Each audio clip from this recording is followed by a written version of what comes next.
I'm here with Chris Murdoch, our DYD, and me and Chris, we get to work a lot together, and there's nothing I've enjoyed more than to work with Chris and under Chris and all that we do in youth ministry. And when we're at district functions and we do everything that we're at, we don't really get to share just a lot of our heart of what this means to us. And I know that Chris supports us in what we do on the campus and with Seven Project. And so I was like our churches and our youth pastors to really hear his heart about Youth Alive and Seven Project and maybe what it's meant to you and to as you as a DYD and to our district. Yeah, just coming onto the campus today, I know both of us felt that we talked about just an electric feeling. I mean, it feels like nothing that I can even compare it to. There's no feeling like coming onto a school campus when you know that the Seven Project is going to be going on that day. As a youth pastor, I feel like the most fruitful thing that I did and spent my time on was on the school campus. I don't think there was anything I did that was more effective, that reached more lost people than just spending time on the campus. And it was intimidating. I remember just being scared to death whenever I first stepped on the campus. But I began to do it and continue to do it because when there's a harvest out there, it's worth giving up maybe my feelings of insecurity, the questions, are they going to accept me? Are people even going to want to talk to me? Or you feel that even as an adult. And so doing that has been incredible. One thing I would say to ministers out there, a lot of times people ask, they hear about the results of Seven Project, which are just incredible. I know some have shared the numbers, but sometimes we'll still hear, well, how much does it cost? And to me, I look at it going, well, it is very reasonable, but what's it even matter?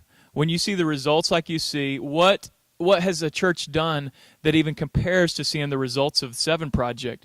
To me, I believe that we should be vision-driven and say, man, we're going to reach our community, and it doesn't matter what it costs. God's going to bring in the money, and we're going to do what it takes to be able to see this happen. And so I guess seeing, too, the fruit, there's a lot of things we do as ministers. There's things that we do that are very necessary, but that don't see the souls saved. I mean, there's a lot of administration that all of us are a part of. But whenever you're able to be a part of something like this and see I remember the first one I saw when we were in Crosbyton, I remember being scared to death. Me and you sitting in the trailer that night working on our stuff for the next day thinking, man, are they even going to receive this?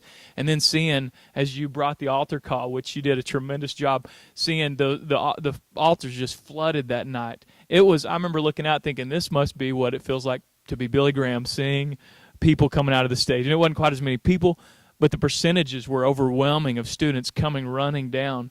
And we've seen that. So many places we've been, there's been key critical things that have happened in that school. I remember one school, they didn't even have us talking about drugs and alcohol. And the night before we came, there was a bunch of students got kicked out or busted for drugs. And we adapted what we were doing, talked to the principal, and adapted and put that into our talk.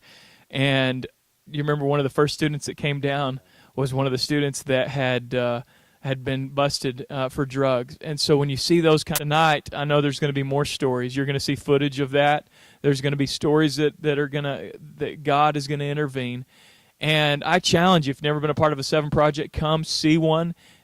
Be a part of some of these kind of harvest ministries that are seeing souls saved. There's nothing like it. And Todd, we are blessed to have you in West Texas serving. You've been sacrificing for years. You've been working hard in the field, and you've seen some incredible results. And I just know that the best is yet to come. Todd said it before. We believe that this is a window that's open possibly for a short time. We don't know what legislation is going to change, but we do know we're going to make the most of this while we can. And thank you, guys, for all that you do. Thank you for praying. Thank you for supporting Youth Alive. And West Texas will never be the same because of what's going on in Youth Alive. That's when we're at functions, whether it be council or camp meeting or sectional things.